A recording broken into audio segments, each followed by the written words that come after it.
will be your mistress of ceremony for today's proceedings, and I'm happy to see all of the faces present here. But before we begin, I would like to observe our protocols. With us, we have our Honorable Minister of Health, Dr. Frank Anthony. We have Dr. William Adu-Krow, the Director of Guyana Wellbeing Projects under the Columbian University. We have Dr. Christina Hoven, the Professor of Columbia University.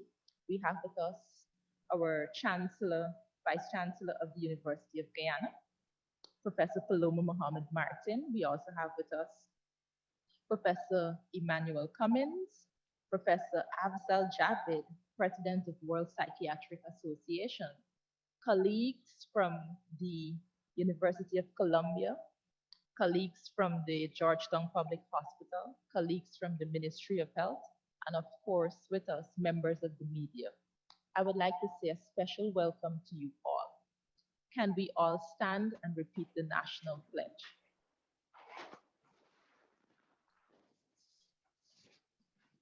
You're not getting up, are you? I pledge myself to honor always the flag of Guyana and to be loyal to be obedient to the laws of Guyana and to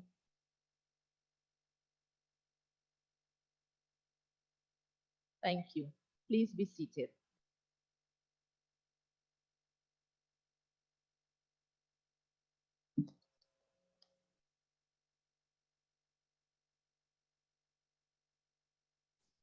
According to the World Health Organization, mental health is a state of well-being in which an individual realizes his or her own abilities, can cope with the normal stresses of life, and can work productively and fruitfully to make a contribution to his or her community. I consider, and we all consider, this well-being conference to be here at a timely period within our country as we are continuing to battle with the COVID-19 pandemic. And within this particular period, it has been made known to us that there are more than one person who are dealing with a lot more within the context of their homes, within the context of their workplace, and being able to cope with all of the stressors that are presented.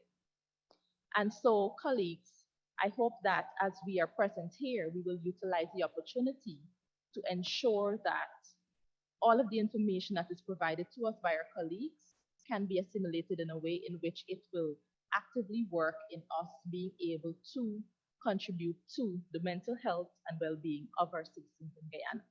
With that, I want to welcome to the podium Dr. William Adu-Krow, the Director of the Guyana Wellbeing Projects, Columbia University. Dr. Adu-Krow. Thank you, Dr. Hamilton, Mistress of Ceremonies. Honorable Minister of Health,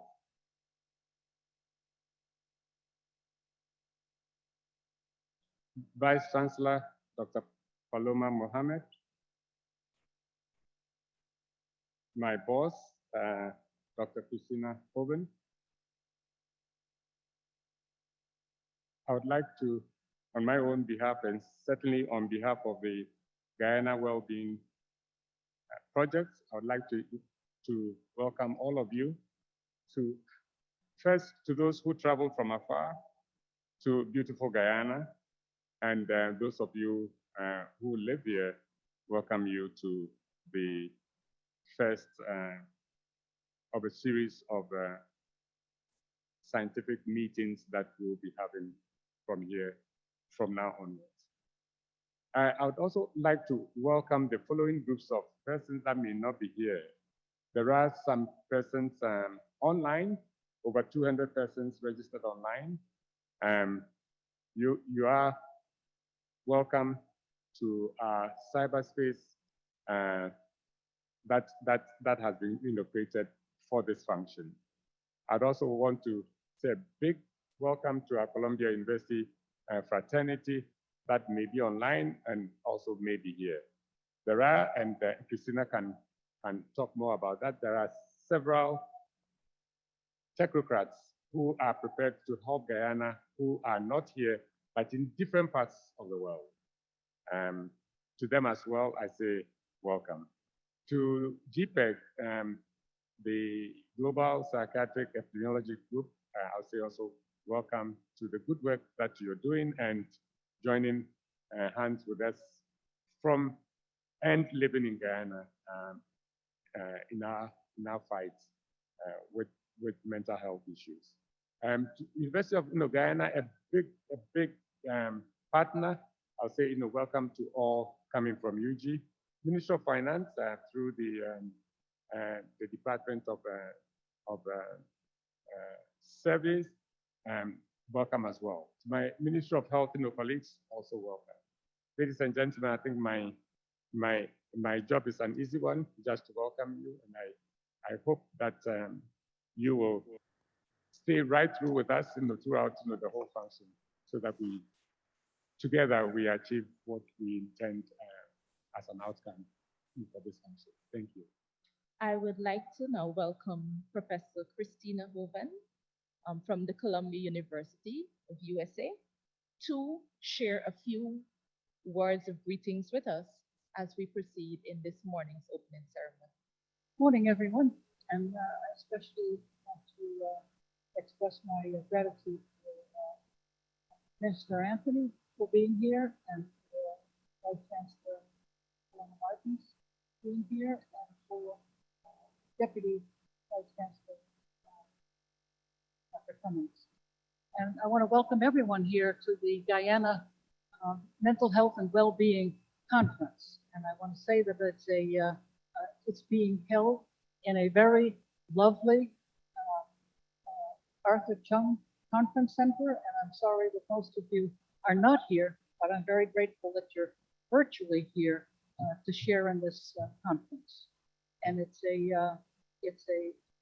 I'm sorry that you're not here, but I am pleased that we do have a very large number of students and young professionals here in Guyana joining the conference, and that's very gratifying to me. So many individuals have asked me why we're doing this conference. And before I explain why we're doing that, I want to acknowledge the people who've made the conference possible. There are many people who've been involved in this conference, and it is as you can see, we put it together in a few weeks. The experience of not having the program on time as one example of not getting things done fast enough. But I would like to say that there will be more glitches probably today, and certainly by the end of the week, you'll experience more glitches because of the speed with which we put this conference together. But I take full responsibility for those glitches. But I do think the point of this conference is far more important than our having a perfect conference. It's more important that we start what this conference is really all about. I want to also take a moment just to recognize those people who made this conference possible. There are many people here and in New York, particularly, that made the conference possible, but particularly I want to recognize Ms. Alicia Solomon, Ms. Megan Ryan, Ms. Jessica Anthony, Dr. Harmandeep Kaur, Dr. William Adu-Krow, and Dr. George Musa. That's only 6 people that devoted the last couple of weeks to trying to make this conference come into being. It's more important, as I said, that we start this movement that I hope this conference represents. I've been asked many times, even though it's only a number of weeks, I've been asked why we're having this conference. It's a very fair question. After all, there is no national or international organization sponsoring it, and it does not seem that there's an obvious reason to have this meeting. Others have asked me, why here and why now? My response is that, in fact, there is a very powerful reason for having this conference, this particular conference, in this particular place, and now. And that is that, as many of you know, Guyana has one of the highest rates of suicide in the world. We see this conference as a way to actually celebrate a new day in Guyana, one with a commitment forward to attack the plague of suicide. Yes, a plague of suicide. This is called the Guyana Mental Health and Wellbeing Conference, the opposite of suicide. And we hope this conference will move us in a new direction. We intend to have this conference annually to examine how well we are doing in moving the country away from having the highest rates of suicide. We can do this. Perhaps more than ever before, we can all appreciate how collective action based on scientific knowledge can change the rising tide of a plague, as we have all experienced with the COVID-19 pandemic. We've all joined forces, all of us throughout the world, for almost 2 years now to keep most of us safe from COVID-19. It's not been easy for any of us. Many of us have lost friends, colleagues, loved ones. The pandemic is not over, and it will continue to take lives and sicken people. However, the good news is that the grip of the pandemic has been loosened. Leadership, education, awareness, and changed personal behavior, as well as a joint commitment, has put in our sight the end of the COVID-19 pandemic. Suicide, on the other hand, is Guyana's ongoing private pandemic, private plague, placing this beautiful country at the top of the list of countries around the world for its high rate of suicide. As with COVID-19, we can turn this around. Today, the world is watching as Guyana is newly positioned as a winner in reducing suicides, hopefully faster than any country in history. We can do this. We can do this. We know that we can only rid Guyana of this plague through collective action. The country's leadership, from the very top to every single person, must join in the fight. The generous participation in this conference of experts from around the world is testament to the global commitment to help in this battle. To win the battle, we need to understand how and why suicide has come to have such a grip on this population. We must make sure there is an understanding of what constitutes suicidal behavior so that we can intervene. We need to know what to do. We need to know how to more effectively reach out, how to help a person at that critical turning point when they're thinking of suicide, like an adolescent who tells their best friend, tonight I'm going to kill myself, but you're my best friend and you won't tell, right? And the best friend says, no, I'm not going to tell. And the next day, the friend is dead. We have to teach young people that that's not what being a best friend means. It's a very simple thing. We can do it. We can teach people how to have different behavior to stop this plague. Fortunately, I believe help is actually on the way. Parliament will soon consider a new mental health bill. Parliament will also consider a new suicide bill that includes decriminalization of suicide, which has been a major problem in Guyana for people not being willing to talk about it because of the criminalization aspect. In addition to the Guyanese, and there are many Guyanese experts in this room and in this country, and the international experts, participating in this conference, we have reason to believe that others are also interested in helping. But that's only the beginning. Merely saying a significant reduction in suicide is a priority will not change anything. Simple studies of suicide will not change anything. Even a tenfold increase in clinicians, sorry, Dr. Harvey, will not change much. Okay? Nothing will happen if we don't all join forces and agree to beat the plague of suicide. This Guyana Wellbeing Conference is dedicated to supporting this effort. Therefore, building on the work already done in Guyana and being done in Guyana, I would like to declare this conference as day one of the new national battle against suicide in Guyana. This battle will not be easy, and the numbers may even go up before they go down. In conclusion, it is my honor and my privilege to collaborate with the people here in Guyana on its new commitment to lead an all-out assault against suicide.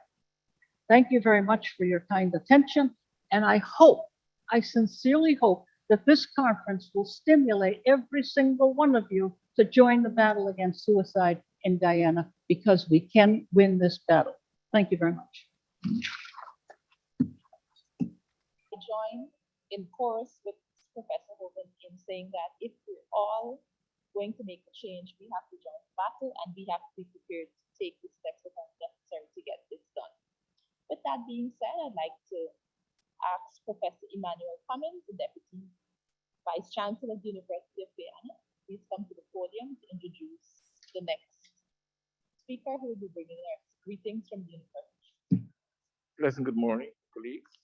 Honorable Minister of Health, Dr. Frank Anthony, Professor Christina, Dr. Adu-Krow, and the entire team from Columbia University. It gives me great pleasure to introduce our distinguished Vice Chancellor, who will give greetings on behalf of the University of Guyana. Professor Paloma Mohamed, friend and colleague, visionary, is a full-time professor of behavioral sciences and communications at the University of Guyana, and an adjunct professor of cultural diplomatics at Trent University. She's currently the 11th Vice Chancellor and the first woman to lead the University of Guyana in its 50th year history. She was educated at the University of Guyana, Harvard University, University of West Indies, St. Augustine, and the Center for Mental Health and Addiction in Canada, where she did her postdoctoral work. Her area of specialization is social and behavioral change, and in this regard, her academic pursuits have dovetailed with somehow flowed into her work at the University of Guyana, particularly in this period of rapid change of all sorts driven by the new oil industry and COVID-19. As an academic, Professor Mohamed has supervised scores of graduate research theses, produced over 12 PhDs, produced and co-produced over 22 films and documentaries. She has also written and edited 11 books and several academic journal papers, including the noteworthy book, Communication, Power, and Change in the Caribbean. Her recent work on theorizing the future has gained attention, and as an emerging Caribbean futurist scholar of significance, Professor Mohamed has been awarded a Presidential Medal of Service in 2012 and the City of New York Award for Cultural in 2013. She became the first woman Curtin Laureate for Excellence in Arts and Letters, and in 2015 was given another award, the Golden Arrow of Achievement. With those few words and much more I could say, ladies and gentlemen, I wish to welcome our Vice Chancellor, Professor Mohamed, to bring you greetings. Thank you. Thank you very much. Good morning. I thought we were going to use one paragraph, but thanks. Thank you very much, my friend, colleague, and brother, BBC, for academics at the university, and person who held the position of Dean of the Faculty of Medical Sciences, now the College of Medicine, for 15 years. So quite fitting for him to be here. Honorable Minister, Professor Hoven, Dr. Adu-Krow, Madam Chairman, other members of the audience, those persons who are working on the